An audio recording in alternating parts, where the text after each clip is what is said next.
Isaiah 45, 9 to 11. You have no right to argue with your Creator. You are merely a clay pot shaped by a potter. The clay doesn't ask, why did you make me this way? Where are the handles? Children don't have the right to demand of their parents, what have you done to make us what we are? I am the Lord, the Creator. Don't you dare question me about what I have done. Napakahalaga na matanggap natin ang kalooban ng Diyos sa ating buhay at ang kanyang magandang layunin. Ang pag-aaral natin ngayon, pinamagatan, because God creates people.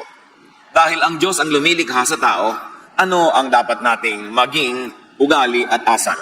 Panginoon, salamat dahil kayo po ang lumikha sa amin at kayo ang patuloy na gumagabay sa amin. Buksan niyo po ang aming mata at isip para maunawa kung anong ibig sabihin na kayo ang manlilikha at hindi kami. Lead us, teach us, empower us to understand your word so we may apply it in our daily lives. Ama namin, kayo pong hinihiling namin maging tagapangaral, walang iba. Gamitin niyo lang ang inyong lingkod bilang kasangkapan, pero kayo po ang siyang mangaral. Lead us, teach us in the name of Jesus, your Son, our Lord, our Savior and friend. Psalm 139, 13 to 16. You are the one who put me together inside my mother's body. And I praise you because of the wonderful way you created me. Everything you do is marvelous. Of this, I have no doubt. Nothing about me is hidden from you. I was secretly woven together deep in the earth below. But with your own eyes, you saw my body being formed. Napakalalim ng pagkaunawa ng psalmist ng umawit na ito sa kahulugan na ang Diyos ang lumikha sa kanya. Sabi niya, kayo ang lumikha sa akin, kayo ang bumuo ng aking pagkatao, nung pamang ako'y dahan-dahang nabubuo sa sinapupunan ng aking ina. At dahil lahat ng inyong ginagawa ay napakaganda, wala akong kaduda-duda. Wala namang nalihim tungkol sa akin o ako'y nililikha kasi kayo ang lumikha sa akin. Nakita nyo at kayo ang gumawa ng lahat ng ginagawa sa akin. So not anyone else, but God is the one who creates people. God lang ang creator. Satan is a destroyer, a thief, but not a creator. God lang ang lumilikha ng lahat ng nilikha. God creates and therefore knows. God knows and therefore accepts people for who or what they are. And this is how God made them. Sapagkat ang Diyos ang lumikha sa lahat ng tao, Diyos din ang nakakakilala sa lahat ng tao. Kaya Diyos din ang kauna-unahang nagmamahal at tumatanggap sa lahat ng tao dahil siya ang lumikha sa kanila. God creates people wonderfully. Everything God does is marvelous. Ang paglikha daw ng Diyos sa tao ay kamangha-mangha. Ang nilikha niya at produkto ng paglikha ay kamangha-mangha. Kaya lahat ng ginagawa ng Diyos ay kahanga-hanga. At kung ito ang sinasabi ng salita ng Diyos, sino tayo para magsabing hindi kahanga-hanga ang iba? Sino tayo para magsabing mali ang pagkakalikha sa iba? Dapat nating suriin kung ano ang pamantayang ating ginagamit, anong standards ang ina-apply natin, bakit hindi tayo nagagandahan sa iba? Samantalang Diyos ang may likha at ang lahat ng likha niya may angking kagandahan. So either tayo ang mali o ang Diyos ang mali pag napapangitan tayo at namamalian sa mga nilikha niya. At syempre wala naman dapat contest yan. Alam nating laging tama ang Diyos. So pagdudahan natin ang ating mga sarili kapag hindi tayo nagagandahan sa kanyang creation. Dahil Diyos ang lumikha at pag Diyos ang lumikha, maganda ang nilikha. If it is God who creates people, wonderfully, then we should respect, appreciate, and even celebrate the Creator and the creation. And it means that we should respect, appreciate, and celebrate others, even those who are different from us. And we should also respect, appreciate, and celebrate ourselves, because we too are God's creations. And God is not a God of sameness. God is God of variety. Kaya iba-iba ang tao, iba-iba ang talino, iba-iba ang galing, iba-iba ang ugali ng tao. Hindi ko mukaiba mo ng ugali ay mali na siya dahil ikaw ang tama. Napakakitid ng pag-iisip ang ganong uri ng pananaw. Psalm 139:16. Even before I was born, You had written in your book everything I would do. At ito ang pinaniniwalaan ng iba na pinagsasaligan, sinasandalan ng paniniwala nila na mayroong kapalaran ang tao na nakaguhit na may tadhana. Dahil sabi, bago pa man ako sinilang, isinulat mo na sa iyong aklat ang lahat ng aking gagawin. Siyempre, ang Bible ay poetic language and poetry sometimes employs exaggeration. Hindi naman kailangan napakaliteral ng paglapat ng mga sinasabi ng mga talatang ito. But it is important to appreciate that as God designs and creates people, God also predestines or predisposes people. Dahil Diyos ang may likha at may disenyo, para na rin iginuhit niya ang tadhana ng nilikha niya. Halimbawa, nilikha ka niya na magaling sa mathematics, ay para na rin niyang itinakda sa iyo kung ano ang iyong magiging profesyon, ano ang iyong magiging trabaho, papel sa buhay. Nilikha ka niya na mahilig at magandang sumayaw, mahilig at mahusay magpinta, nilikha ka niya na mahilig at magaling mamahala, nilikha ka niya na mabusisi, maburiri sa buhay, nilikha ka naman niya na baliwala sa iyo ang mga detalye, ang mahalaga lang yung general things, para na rin binigyan ka na magiging job description at mission mo sa buhay. Kaya may mga taong OC, mga obsessive-compulsive, nilikha silang ganon. Kung wala naman mga ganon, puro burara na lang lahat ng tao, di wala nang kaayusan. Pero kung wala naman mga burara, di nakaka-stress naman ang buhay, lahat na lang, OC. Kung lahat mathematician, di lahat makwenta, matuos. At kung lahat naman dancer, di walang musician. Kung lahat engineer, walang doktor. At kung lahat takot sa dugo, walang magiging nurse. Kaya iba-iba ang ibinigay ng Diyos sa atin ng mga pagkatao, kaugalian, kasi iba-iba ang pangangailangan natin pag tayo'y magkakasama. Ganon din sa church. Iba-iba ang talent na ibinigay sa tao. Merong mahusay mag-organize, may hindi. Merong mahusay sa tugtog, meron sa sayaw, meron sa pakikisalamuha sa mga bagong dating. Merong mahusay mangaral, mahusay magturo sa small group, meron sa big group. Iba-iba. Para pag tayo magkakasama, lahat ng pangangailangan natin ay nasasagutan, natutugunan ng iba't ibang kapatid. At dahil doon, kailangan natin ang isa't isa at mahalaga ang bawat isa. Yun ang itinakda ng Diyos. Kaya kung ano ang likas mo, yun ang assignment mo sa buhay. Kaya sabi, nilikha mo ako, kaya itinakda mo sa akin na magiging guhit ng aking palad. Dahil pag sinunod mo, kung ano yung likas sa'yo, dun ka dadalhin ng buhay. Kaya merong mga masiselan, ang gusto mapangasawa nila, malilinis, talagang masiselan din. So parang itinakda sa'yo kung sino ang magugustuhan mo. May nakatakda talaga. Dahil may lumikha sa atin. Note that this is generally, not specifically written in the book of life. Because God does not dictate specific choices. Nilikha ka halimbawa na malikhain ka sa arts, pero may choice ka pa rin kung susundin mo yun or not. At kung malikhain ka man, may choice ka pa rin kung magte-training ka ba o hindi, pag-aaralan mo mga mabuti o pababayaan mo lang yung likas na talent mo. Kaya may nakatakda sa iyo na assignment, pero within the specifics of that assignment in life, may free will ka. Kaya kung ano ang gagawin mo sa likas na bigay sa iyo, nagkakaiba-iba pa rin ang palad ng tao. Pare-pareho kayo halimbawa magagaling, pero yung isa nag-aral, nag-training, nagpakadalubhasa, magiging iba ang role niya sa buhay. Magiging assistant ka siguro niya pagdating ng araw, pero nandun ka pa rin sa area na yon. At maraming tao ay maralita, dukha, miserable, hindi successful, walang bunga sa buhay, kasi pinipilit nilang mag-operate sa isang larangan ng buhay na hindi naman yun ang disenyo sa kanila ng Diyos. Meron naman na parang ang dali-dali magtagumpay, ang dali-daling mamunga. Kasi nasa area sila where they are gifted by God, tas dinevelop pa nila, nagsanay pa sila, dumadali tuloy o nagmumukhang madali. Pero hindi idinidikta ng Diyos ang bawat hakbang, bawat desisyon na gagawin mo. Pero meron ka ng parabagang hilig na kung susundin mo, dun pupunta ang yung mga desisyon. But the details are up to you, and that is where free will operates. Pero walang free will na halimbawa, hindi ka naman talaga gifted sa numbers, kahit anong pagtitiwa-tiwari kang gawin mo, hindi ka magiging successful engineer. Kasi ginagamit mo yung free will mo sa maling part na hindi naman ka doon inassign ng Diyos. Therefore, God pre-assigns a general area in your life, and the details of those depend on your free will. Kaya merong interaction ang will and sovereign will of God and the individual will of each person. Occasionally, God is known to inspire. Occasionally, God is known to direct specifically, especially the men and women that He uses for special missions. But that is not always the case. Normally, the given are inborn traits, mentality, what we call nature, what scientists call genes.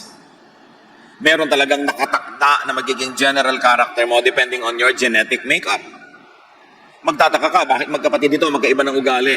Ang dami-daming lolo't lola from mother and father side na pwedeng pagkuhanan ng ilong, pagkuhanan ng tenga, pagkuhanan ng kalinisan, pagkuhanan ng ugali, kaya nagkakaiba-iba kahit magkakapatid. Kasi napakayaman ng genetic pool na panggagalingan ng pagmamanahan. Kaya kung minsan sasabihin mo, yung ate mo umana sa lola mo sa father side, ikaw umana ka sa lolo mo sa mother side. Kasi maraming pinagkukuhanan pero galing pa rin sa the same genetic pool. Up to a point, nature could be fine-tuned, could be developed, and they call it could be nurtured. Nature mo na dancer ka. Tapos may kakaya naman ng mga magulang mo o meron silang dedication na i-develop ka, in-enroll ka sa dance school, binigyan ka ng mga tutor, ibinibili ka ng costume, pinapasali ka sa mga program, yung nature mo na-nurture pa. Kaya lalong tumingkad, lalong na-develop. Yun namang isang kapitbahay nyo na may the same nature, pero hikaho sa buhay, hindi na itustusan, hindi na develop. Meron din siyang innate talent, pero hindi siya na-develop kasi hindi siya na-nurture. Pareho kayo ng nature, magkaiba ng nurture, magiging magkaiba ang bunga. Pero yung hindi na-nurture, ganun pa rin ang nature niya, hindi pa rin yun na iba. Kaya marami sa atin, ang nakikita natin sa kapwa, hindi yung tunay na pagkataong nilikha para sa kanya ng Diyos kasi nadiktahan siya ng karukhaan, kahirapan, lack of nurture, kaya hindi lumalabas yung pinakalikas na gusto niya. Anak, anong gusto mong pag-aralan? Gusto ko pong mag-aral ng museum and theater management. Sasabihin ng nanay, anong trabaho makukuha mo dyan? Ewan ko po. Gusto ko mag-aral ng theater arts. Mapagkakaperahan ba yan? Gayahin mo na lang ang tita mo, nag-nursing. Ayun, nasa Amerika na, malaki kita. Hindi ko naman po hilig, takot ako sa dugo. Mag-nurse ka para mo ko mabigyan ng sustento pagtanda ko. O yun, naging nurse. Napilit sa nurture, pero hindi yun ang nature. Don't expect na maging outstanding nurse yun. Napilit din, pero hindi yun ang likas. Gano'n sa atin karami ang napilitan lang sa napagsidla natin sa buhay. Kaya kalaban natin mga kapatid ang kahirapan. Kasi kung minsan dahil sa kahirapan, ang inuuna natin economic survival, not the human development. Hindi yung pamumukadkad at pamumulaklak ng tunay na pagkatao. Kasi survival at ilalagay sa sikmura ang inuuna natin dahil sa pangangailangan. You cannot be what you were not designed to be. Tulad ng ang orchid ay hindi pwedeng maging cactus. Katulad ng ang isdang tabang na hindi pwedeng mag-survive sa maalat na dagat. Lahat tayo ay merong dapat kasidlan at tungkulin ng mga magulang at ng mga sariling may katawan na hanapin kung ano yon dahil yon ang kalooban ng Diyos. You could only be what you were created to be. How people think, what people are disposed to choose and to do could be God's design, God's creation, therefore God's will. Mahirap tanggapin kung minsan na itong taong kakaiba kong mag-isip ay nilikha ng Diyos na ganon. Kasi gusto nating isipin, tayo lang ang nilikha ng Diyos, tayo lang ang tama, at lahat ng hindi natin kasundo, iba ang paraan ng pag-iisip, ay hindi nilikha ng Diyos. Pero ang lahat ng tao ay nilikha ng Diyos. Do not give to Satan an honor that he does not have, na siya ay creator, hindi siya creator. Yan ang problema ng mga relihiyon. Pag iba ang paniniwala ko sa paniniwala mo, demonyo ka at ako lang sa Diyos. Ganon din ang makitid na pag-iisip ng maraming tao, magkaiba kami ng ugali ng kapatid ko, therefore mali siya, kasi syempre, ako ang tama. Kakitiran. No matter how much people misunderstand and disagree with the design was made by God, and it is marvelous and wonderful. Kung minsan, mata lang natin na nagkukulang para makita yon.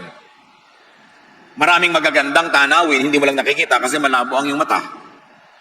Kung minsan sa isang kwarto, ang dami-daming hiyas, ang dami-daming magagandang muebles, hindi mo nakikita kasi walang ilaw. Pero nandun. Kaya mahalaga ang kaliwanagan. Kaliwanagan ng isip, ng puso at ng pananaw para makita natin ang magandang kalooban ng Diyos kahit pa sa simula ay parang hindi yun ang kalooban ng Diyos dahil hindi yun ang gusto natin o hindi yun ang pinaniniwalaan natin sa buhay. Matthew 19:11-12, Jesus replied, Not everyone can accept this word, but only those to whom it has been given. For there are eunuchs who were born that way, meaning there are eunuchs who are eunuchs by nature. And there are eunuchs who have been made eunuchs by others. So they have become eunuchs by nurture. And there are those who choose to live like eunuchs. Therefore, there are eunuchs or free will or personal choice nila for the sake of the kingdom of heaven. The one who can accept this should accept this. Eunuchs are male persons who are deprived of their sexual development so that they could serve the female members of royal families. Kinakapon sila, maaga pa lang. And because of that, they don't develop fully as males. At sabi ni Jesus, may mga eunuch na born that way. Kahit na hindi mo yung ginawang eunuch, eunuch talaga siya. Meron naman na, kinapon nyo kasi, kaya naging eunuch. At meron naman, kalooban niya, gusto niya, hindi niyo pinilit, pero yun ang gusto niyang maging papel sa buhay. Therefore, naging eunuch siya. Sabi ni Jesus, the one who can accept this, should accept this. There are people who are born that way, there are people who are made that way by their environment, and there are people who choose to be that way. Those who choose can chase their choice. Those who are made can be unmade, but those who are born that way can never be changed. At mabuti sa mga anak ng Diyos na gumagalang sa creation ng Diyos na yan ay dibdibin at unawain. May mga asal, ugali ang tao na pwedeng palitan kasi inilagay lang doon ng environment. Meron naman pwedeng magpalit kasi pinili lang niya na gawin ang ganun, maging ganun siya. At pero merong hindi pwedeng palitan kasi born that way. So hindi lahat ng tao ay pwede mong baguhin. Meron, pwede siya magbago dahil gusto niya kasi siya lang pala ang may likha ng kung ano siya ngayon. So pwede niyang baguhin. Meron naman pwedeng baguhin ang environment dahil environment lang ang gumawa sa kanya na ganun. Pero meron kahit anong gawin mo, hindi mo mababago kasi born that way. And you substitute the word eunuch for anything else. Merong taong born OC. Born that way. Merong made OC by their environment and meron naman choice nila na maging OC. Merong mga tao na maramot. Kasi pala lumaki sa hirap.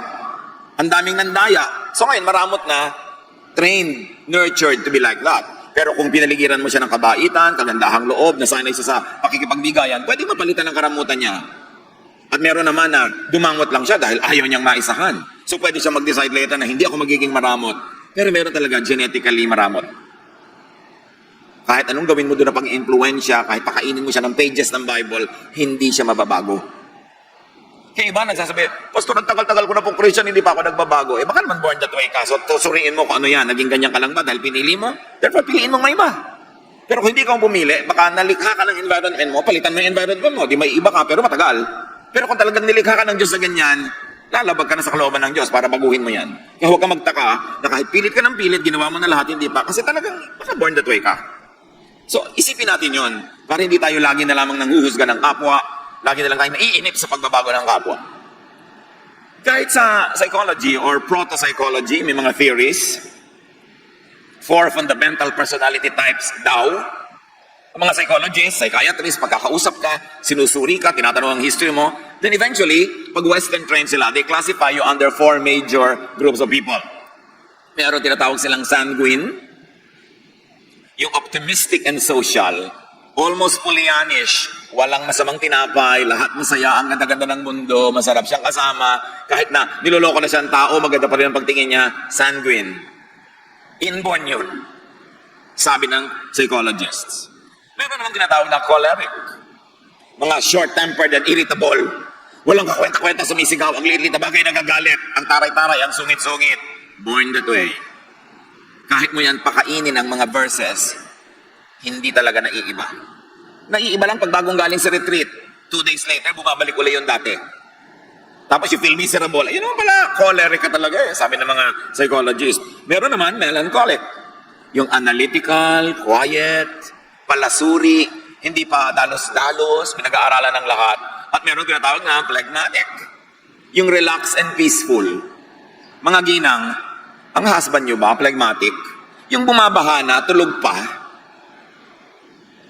May mga anak ba kayo na kumikidlat-kidlat na, relax, nakakasunog na, text pa ng text, nangunguyakoy pa, galit na galit ka dahil ikaw tense na siya, relax na relax. Phlegmatic ang tawag ng mga psychologists doon. Kahit mo siya tawasin, sunugin, kuryentihin, relax siya talaga. Born that way. And there are people who are not really just clearly phlegmatic or choleric or etc. because most formulations include the possibility of mixtures of the types. Kaya kung minsan, halo-halo yun sa isang tao, depende lang kung alin yung dominant. Nature plus nurture plus choice. Kaya complex ang tao. Meron naman na talagang sobrang relax, pero pag lagi mong ninanag, kumikilos din. Pero pag hindi ka na nagnag, relax na naman. Kasi naghahalo-halo yung nurture, yung environment, at yung nature. Ano ang ibig sabihin yan, mga kapatid? That we should not judge or demonize. We should not change. And all the more, we should not reject people for their created, predetermined nature. Hindi mo dapat husgahan ng tao pag ganun siya. Hindi mo dapat masamain ang kanyang pagkatao. At lalo naman, huwag mong gawing mission sa buhay na baguhin siya. At lalong huwag mo siyang itatwa, itakwil, dahil lang ayaw mo sa kanyang personality at magkaiba kayo. Sabi sa Jeremiah 13:23, can people change the color of their skin? Or can a leopard remove its spots? Siyempre, nung sinulat yung verse, wala pa mga dermatologist. Pero ang ibig sabihin lang na ito, hindi mo kayang baguhin ang iyong inborn nature. Hindi mo kayang baguhin ang iyong kapwa. Hindi mo kayang baguhin maging ang iyong sarili kung yun ang inborn nature. Kaya maraming tao na de-depress, nagpapakamatay, nabibigo, may mga mag-asawang naghihiwalay, may mga anak na itinatatwa, itinatakwil ang sariling magulang kasi hindi nila matanggap ang iyong nature. Gusto ka nilang baguhin. Gusto ka lagi nilang maiba ayon sa kanilang gusto para sa'yo at hindi nila isinasaalang-alang kung ano yung likas mo. At nililimot nila na ikaw man ay likha ng Diyos. Anong kinalaman ni Jesus sa lahat ng usaping ito? Jesus is the perfect revelation of God's truth and kindness. Walang nauna kay Jesus at walang sumunod kay Jesus na sing tapat, sing tama ang pangangatawan sa Diyos, kundi si Jesus lang. Kung ang Diyos ay magsusuot ng katawan, si Jesus yun. Kung ang Diyos ay magpapakita sa tao, si Jesus yun. At kung may ituturo ang Diyos, yung teachings ni Jesus yun. Walang iba. John 1:14, the Word became a human being and lived here with us. We saw His true glory, the glory of the only Son of the Father. From Him, all the kindness and all the truth of God have come down to us. Ang bermo daw, si Jesus ay naging tao at sa pamamagitan niya, ang lahat ng kabaitan at kabutihan at katotohanan ng Diyos sa langit ay bumaba sa atin. Ibig sabihin, wala ni sino mang nakapagbaba nun bago si Jesus. At wala nang sino pang makapagbababa nun matapos ang ministry ni Jesus. Si Jesus ang siyang kabuuan ng katotohanan tungkol sa kabutihan ng Ama. Hindi yung mga religious teachings before Jesus na kontra sa turo ni Jesus. Pero namang hindi kontra, edi sang-ayon. Pero hindi lahat ng itinuro ng relihiyon bago dumating si Jesus ay tama. Kasi kung tama lahat yon, bakit pa ipapadala si Jesus? Kung ang lahat ng kabutihan at katotohanan ng Ama ay naibunyag na sa relihiyon ng Israel, ba't pa ipapadala si Jesus? Redundant. Pagsasayang ng pagod at dugo.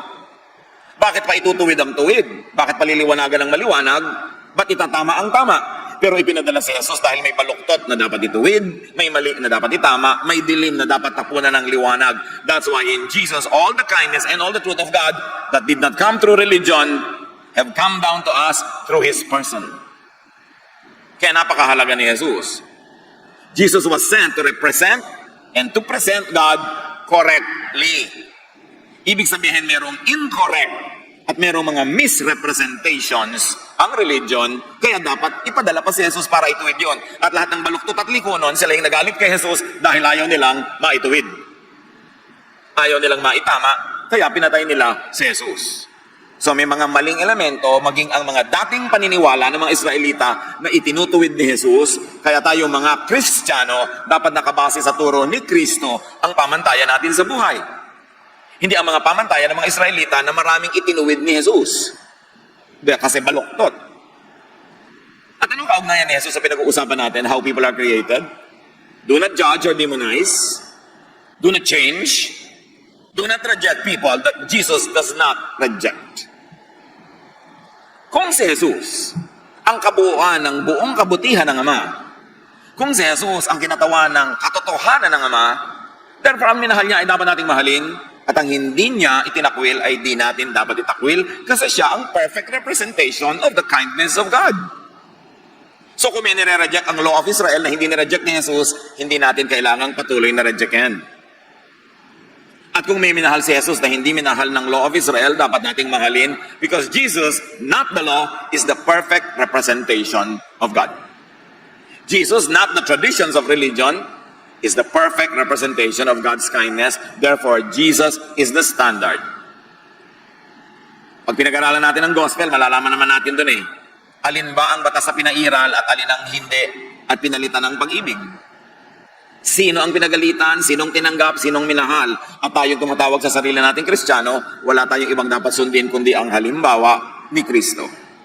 Jesus is the measure of all things. Jesus is the Son of God. Jesus is our Savior. Jesus is the one who resurrected from the dead and saves us. Therefore, siya ang dapat nating tularan. Don't force people to live outside of their God-given design or nature because Jesus did not do that. Forcing people to be what they are not breaks people's hearts and personalities. It also breaks relationships, and it could also break God's design. Mga magulang, meron ba kayong itinatakwil na anak dahil hindi nyo gusto ang kanyang pagkatao? Bakit kayo ba lumikha sa tao na yan? Diyos ang lumikha dyan, ipinagkatiwala lang sa atin para ating mahalin at palakihin. At ang mga magulang ang kauna-unahang merong ministry to accept their children.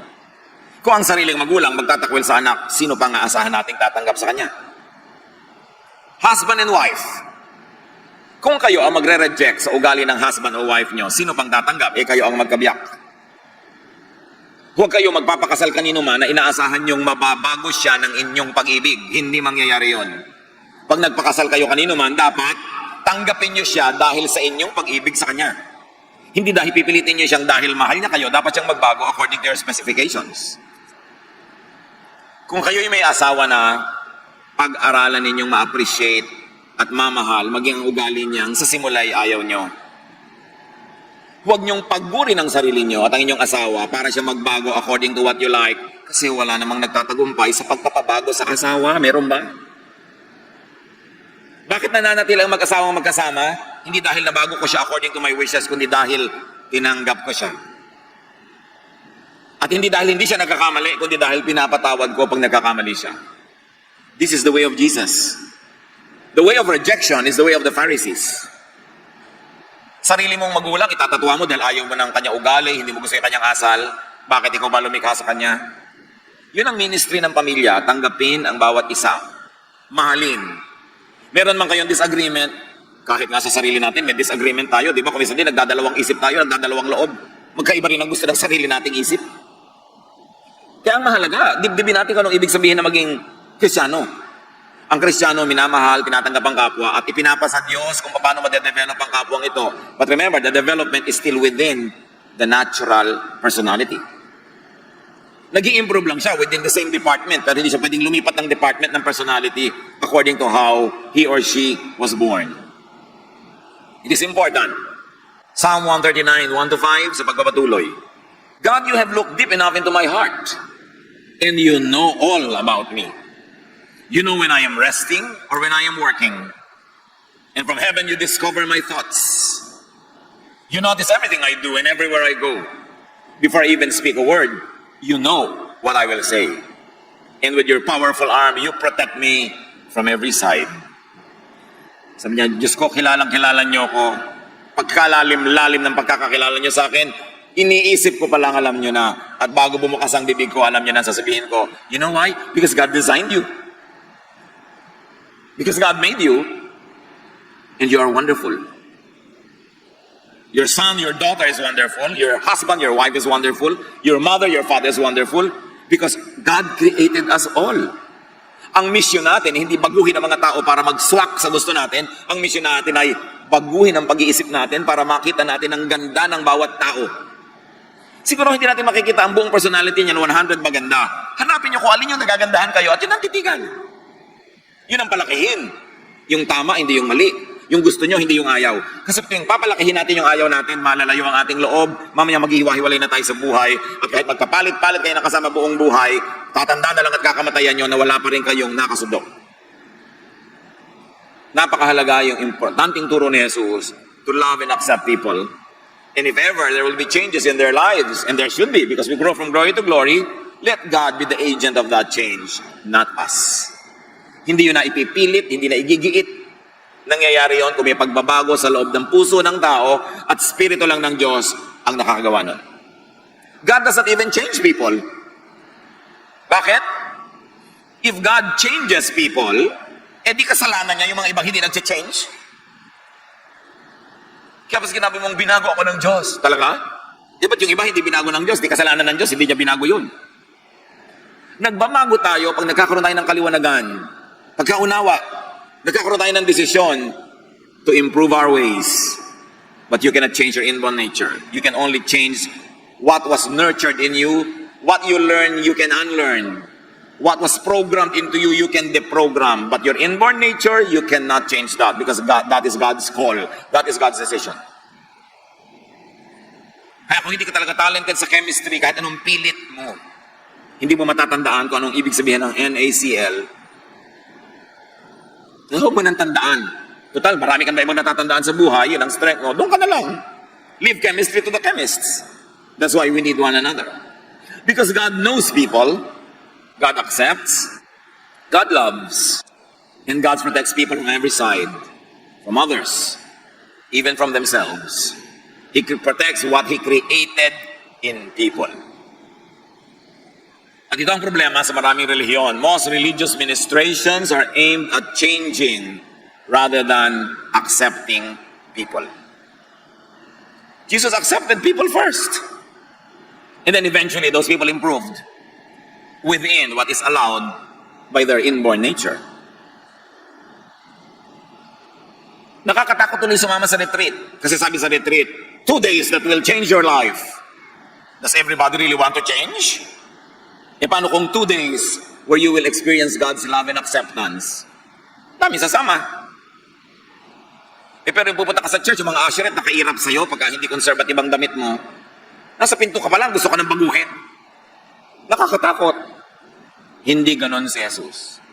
Ang unang-unang ginagawa ni Jesus, kung ano ka man, as is, where is, tinatanggap ka muna. Minamahal ka muna. At kung naramdaman mo na ang pag-ibig na yon, na-inspire ka na, ikaw na ang mag-i-improve sa iyong sarili sa tulong ng Diyos. Pero hindi ka magpapalit ng anyo dahil yun ang inaasahan ng committee, dahil yun ang inaasahan ng mga nakakaalam, merong power over you. Kasi hypocrisy lang yun. Dapat galing sa loob, likas, bukal sa loob. Yun ang pagbabagong totoo at magtatagal. What are the unpleasant results of rejection and trying to change people? Alienation. Nagkakalayo-layo ang loob. Judgmentalism. Because your tendency is to judge everybody that you don't agree with or sa tingin mo ay mali. Kakambal niyan, self-righteousness. On the part of the so-called normal or righteous. Alam niyo, ibig sabihin lang ng normal, majority. Hindi ibig sabihin correct. So pagka kayo ay kabahagi ng mga 70 to 80%, kayo ay normal. Hindi ibig sabihin ng normal, correct. Ibig sabihin lang, marami kayo. Pero siyempre, ang kabaliktaran ng normal, yung konti, abnormal, ang tingin na ugagad natin, wrong, abnoy yan. Bakit? Kasi kakaiba siya mag-isip. Diba? Abnoy yan, ibang klase siyang magprito ng itlog. Ibang klase siyang magtalop ng kamatis, abnormal yan. Mali agad. Kasi ang tendency ng normal, i-judge yung abnormal. Pero alam niyo kung sinong pinakisamahan ni Jesus ng todo-todo? Minahal, sinagip, yung mga dinatawag na abnormal.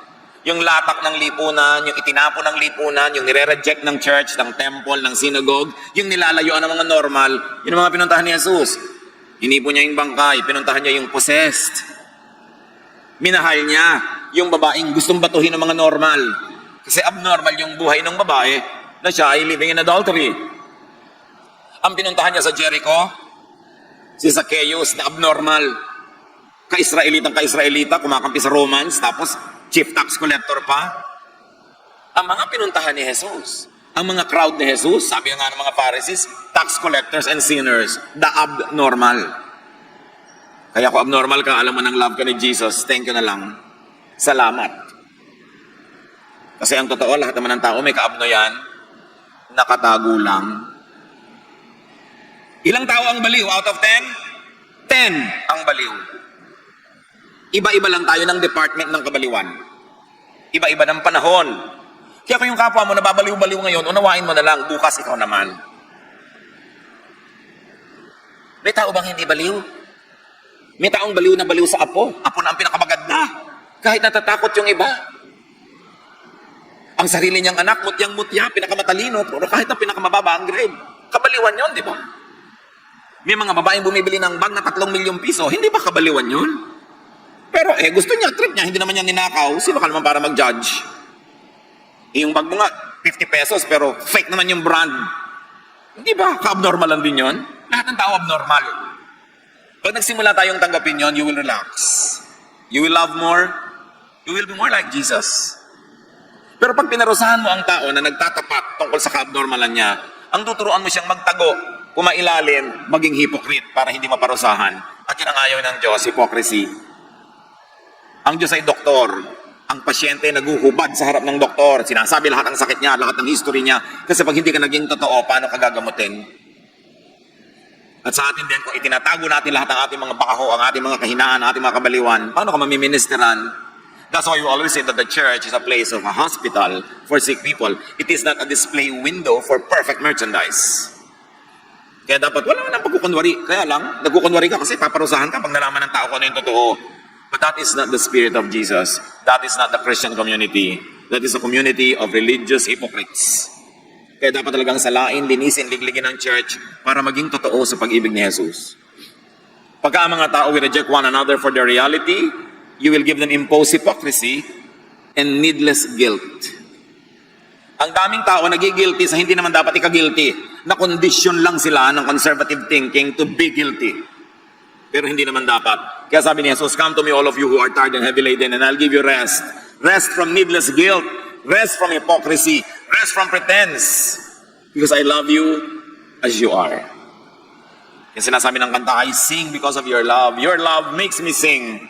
Pag na-realize natin ang pag-ibig ni Jesus, na siya palang pagpapakita ng pag-ibig ng Diyos, mapapakanta ka talaga. Dahil napakabait ng Diyos, nakakalungkot lang, misrepresented by religions. Ang pinapakita ng religion, mabagsik, magagalitin na Diyos, laging may hawak na sibat na kidlat, papatabaan ka tuwing magkakamali ka, paparusahan ka tuwing nagkakamali ka. Hindi yun ang ipinakilala ni Jesus, at si Jesus ang tunay na kinatawan ng Diyos. Dapat natin kilalanin ng Ama sa pamamagitan ni Jesus. Yung rejection sa church, nangyayari rin sa family, nangyayari sa society. Yan din ang bunga, alienation, frustration, separation, needless pain. Ang daming sakit na hindi naman dapat nadarama, ang daming hirap ng loob, ang daming dalamhati na hindi naman kailangan. Jesus loves people unconditionally and accepts them first. Then He teaches and empowers them to change for the better within the framework of their natural, inborn reality, within the framework of how God created them. So when you have a personal relationship with Jesus, unang-una tatanggapin ka niya anuman. Pagkatapos, pag nadama mo ang kanyang pag-ibig, at napag-aralan mo ang kanyang mga turo at salita, hindi na mga Pharisees, dahil magiging miserable ka lang lalo. Pag nadama mo at naunawa ang pag-ibig ni Jesus, gagaan ang iyong loob, at kusa ka nang magbabago sa iyong sarili, para yung natutunang maling habits ay ma-unlearn. Yung mali at negative na effects ng nurture ay makorek. Pero hindi mo mababago ang iyong inborn nature kasi Diyos ang may lagay nun.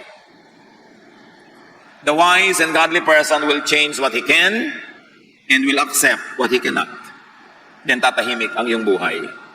Because God created us all in His image, find a facet of God's image, find the wonder in each creature. At yan ang ating number 1 assignment. Kung may asawa ka, hanapin mo yung magagandang facets niya at yung mga aspeto niya na hindi ka nagagandahan, magpaturo ka sa Diyos na makita kung ba't maganda yon.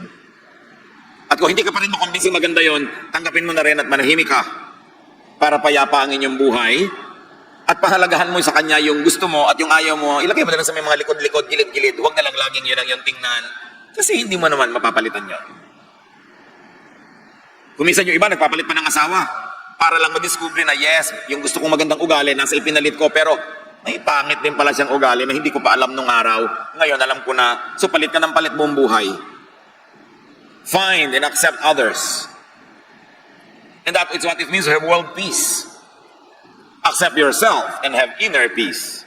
Kaya nung dumating si Jesus, nagbaba ng mga anghel, ang kata nila, peace on earth. Magkakaroon ng peace on earth, goodwill to men. Pag ang turo ni Jesus ang pinairal. Thank God for His wonderful creation. At mag-iiwan ako ng tanong, could you be rejecting someone or yourself?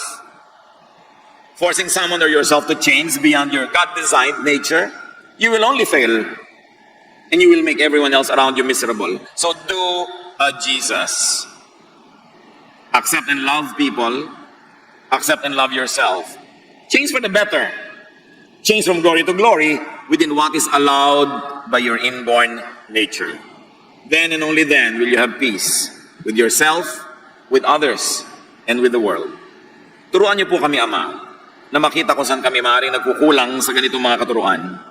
Ipamukha niyo sa amin kung nagkakamali kami to reject people, to force people to change, to impose our values, beliefs, ideas on others. Teach us to do a Jesus, to love first, to inspire and to empower, and to leave to the person and to you, O God, whatever developments can still happen within the framework of people's inborn nature. Turuan niyo kaming tanggapin ang hindi pwedeng mabago at baguhin ang pwedeng baguhin. Give us the wisdom to know the difference so we will be peaceful, even happy in our lives. Pagbulay-bulayan natin ang kahulugan nito sa ating family life, church life, sa ating society, do a Jesus. Dear Lord, as your people remain silent before you for a while, finish this message, give everyone very practical, doable applications. Let's be with the Lord in silent reflection.